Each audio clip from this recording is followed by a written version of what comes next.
नमस्कार सांग मैंने हंगर प्लेस किचन को आपण मानकु स्वागत। चलतु आज भोजी रे बनुथबा पोटल आलू कषा घरे केमिति सहज उपाय रे बनैबा देखिबा। एटा को आपण पूरी परोटा आ रोटी सहित खाई परिबे। ता पई मु किछि नै परिबा नैछि जेमति पोटल किछि नैछि, आलू 2टी, पियाज 2टी, टमाटो 2टी, रसुण गोटे आ अदा खंडे नैछि। आपण देसी पोटल एठी नेबे।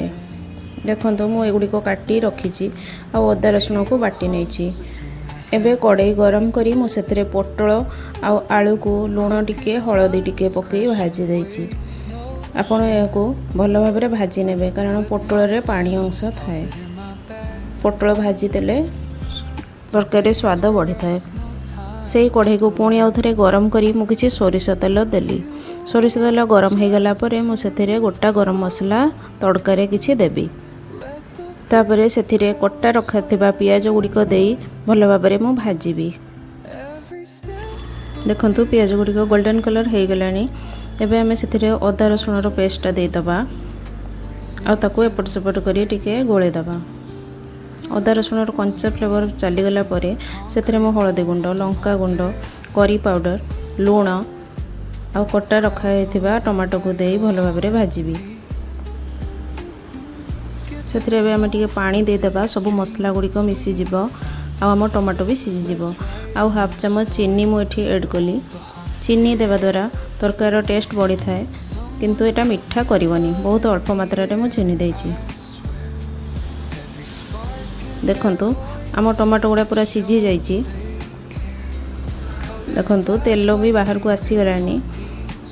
यार अर्थ मसला गुड़िक भल भाबरे कषि जाइछि। 4-5 मिनिट पर्यंत मसला को भल भाबरे कषिबे। एबे सेथिरे मु किछि कसूरी मेथी दे देली।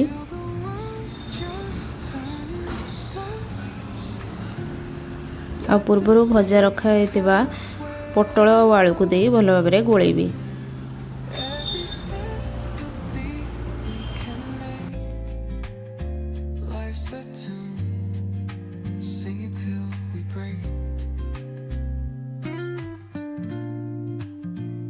एमती 2-3 मिनिट आपण कषिबे आ घोड़े घोड़े मझिरे मझिरे घांटुथबे।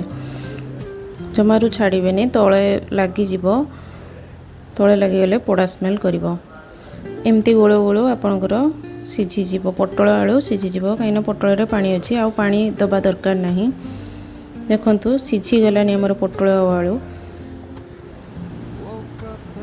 एबे प्रस्तुत हो जाइछि हमर पोटल आलू कषा। सेथिरे मु कट्टा धनिया पत्र किछि देई गोळेबी।